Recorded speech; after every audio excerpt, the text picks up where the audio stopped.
شروع اللہ کا نام لے کر جو بڑا مہربان نہایت رحم والا ہے۔ سورج کی قسم اور اس کی دھوپ کی،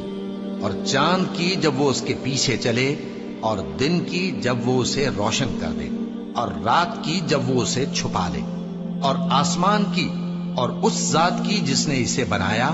اور زمین کی اور اس ذات کی جس نے اسے پھیلایا، اور نفس انسانی کی اور اس کی جس نے اسے درست کر کے بنایا،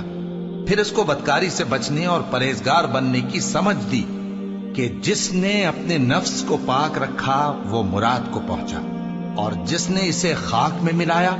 وہ نامراد رہا۔ قوم سمود نے اپنی سرکشی کے سبب پیغمبر کو جھٹلایا۔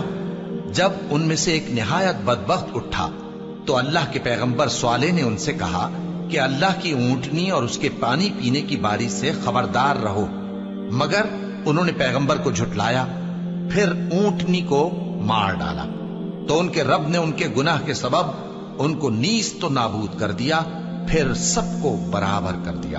اور اللہ کو ان کے بدلہ لینے کا کچھ بھی ڈر نہیں۔